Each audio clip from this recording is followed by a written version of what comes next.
are these things? Jesus. Yeah, RE2 and RE3 was, as I said, about the whole kind of the survival horror. It was, some of the first survival horror games. So it was just more about the shuffling zombies, the fact that you might run out of ammo. Whereas Operation Raccoon City, you have a third faction now. You have these human forces. So it's not just the fact that you're looking out for these zombies and these hunters, the BOWs. You're also looking out for the snipers. You're looking out for the enemy guards with their machine guns. So you have to think on your feet a lot more. It's a lot more faster paced. Time for them to know the true terror of our bioorganic weapons. It's not for the fact that you're just, you're going down a corridor and, you're checking for the zombie. You really have to think. Sometimes you just have to run, like literally sprint, which kind of explains the fast pacedness of it.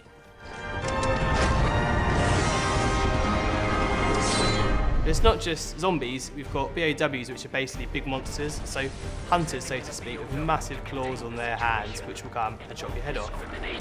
The turret's out of control. Eat this, you freak! Lickers, so they have massive tongues. They will literally wrap their tongue around you and kill you.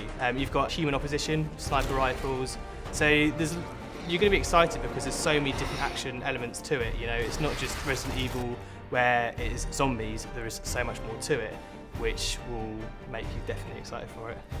In having an online multiplayer with a strong campaign, it's not just focusing on one thing. It's giving people a variety.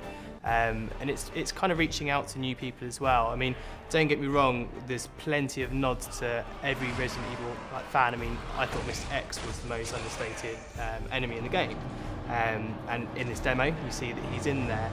The game, for example, is based around Resident Evil 2, Resident Evil 3 times. So you'll go through the game and there'll kind of be little nods towards those hardcore players. So it's kind of just trying to please as many people as possible, and it's acknowledging that sometimes, like in this instance, the online multiplayer is a step forward. One of some of the new features is that if a zombie was to bite you, you are infected. You can be cured, but if you're not cured, your health will deplete until you die.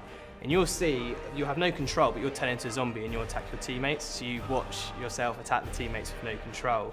But effectively as well, you can, if you get shot by another enemy, a human enemy, you'll bleed. So when you bleed, the zombies will smell your blood and hunt after you, and you'll see that you'll have 25 zombies on the screen, and they will all sack off your mates, and they will come for you. Which again, you have to think on your feet, and it makes you panic.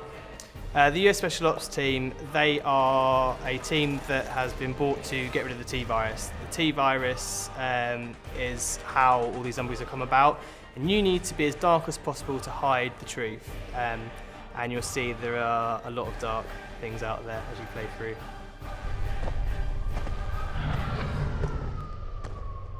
We've got him. It ends here.